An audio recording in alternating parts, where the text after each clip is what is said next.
Hey, this is Mike from Linkflow, and today I'm going to be showing you how to build a solid foundation for your new or existing website to help get you the traffic that you want. Let's get started.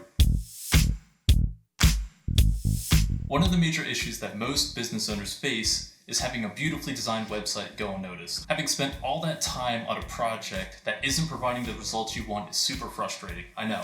But you're in luck. We broke down a step-by-step guide for you on how to actually SEO your website and optimize it to get you the results that you are looking for. Whether your website is already constructed or is being built, it is super important to understand how Google reads every page that you create. Google uses something called an NLP, that stands for Natural Language Processing. To put it simply, Google will evaluate every page that you publish and determine what that page is about based on what's written on it. With that being said, it's super important to keep your content focused on one general topic to help you get the ranking that you're looking for. For example, if you're creating a website about selling ice cream, it would be a great idea for you to create individual pages based on the flavors of ice cream that you are selling. An example of a bad website would be someone creating a website about ice cream still, but each page is a different breed of cat or something like that. It just wouldn't make sense to you, and it doesn't make sense to Google, that's for sure. Do you see how that could trip Google up in determining what your website would really be about? I'm going to be providing you a list of content creation essentials that you can use when you're optimizing or creating new content on your website. Next, we're going to get into how your customers see you on Google, or in other words, your SERP appearance.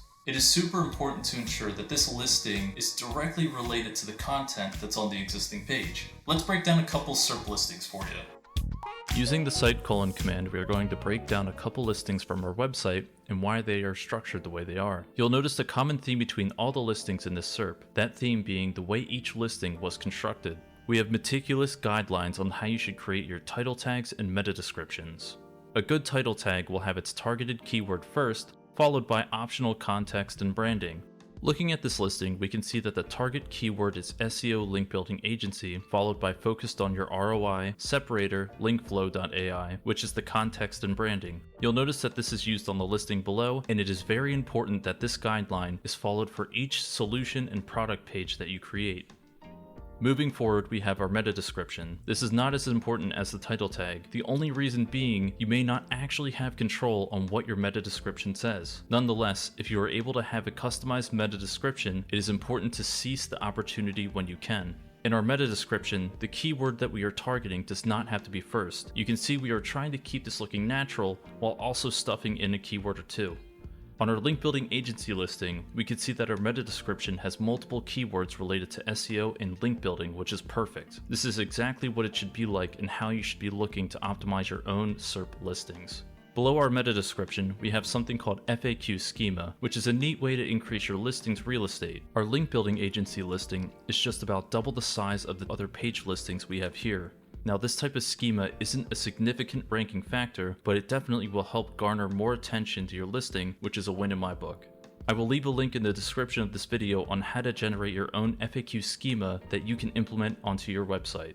Now that we have your content and SERP listing fully optimized, it's time to move on to a way to structure your website that makes sense for your customers and Google. When we look at well-designed websites, they all have one thing in common. Navigation just makes sense. It's that simple. You should be able to log on to any website and find the solutions or features for their product within 1 or 2 clicks. That's how you know you have great site navigation for your users. The second part of this is to make sure your nav makes sense to Google. See, Google just doesn't see the pretty colors and well-designed nav at the top of the website. It looks at the internal components that basically make it function, like the URL bar. You couldn't get anywhere on your website without the URL bar. So what Google's going to look at first is the actual structure of your URL. So if you have a blog, for instance, your website is going to be website.com/blog/blog post, right? Well, if you have a badly designed website, it may look something like this. website.com/something/blog??/blog post? Something like that. See, having too much clutter in your nav bar makes it really difficult for Google to understand what you're trying to show to the world. It will read it and determine what you're trying to categorize and how you're categorizing it. And if it's just a bunch of scrambled words or numbers, it could affect your rankings. And in this game, everything matters. Everything. Now that we have the basics of your site optimization complete, it's actually time to move on to the next part, which is link building.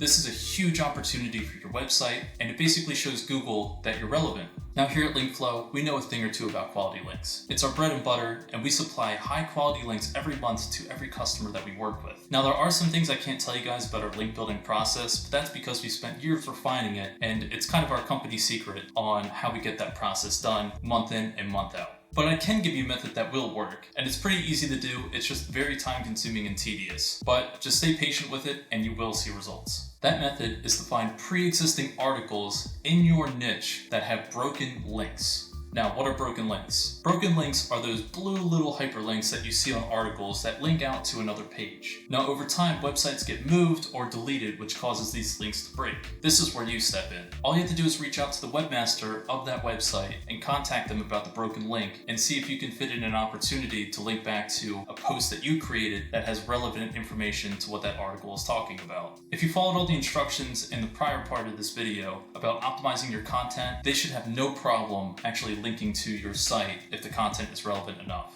I'll give you a couple recommendations on tools that I use to find broken links, just so you can have it in your arsenal when you go to optimize your site and get this link building process started. Now, if you're the type of person that doesn't have time to do things like this is actually something that we specialize in. The only disclaimer here is that we're only ready for clients that are ready to make an investment into their business and that can handle the amount of traffic that we would be bringing to them. If you found this content helpful and you want to see more just like it, make sure to like the video, share it, and comment below, and I'll see you guys in the next video. I'm actually going to be making a video on more backlinking strategies that you can use for your business, so stay tuned.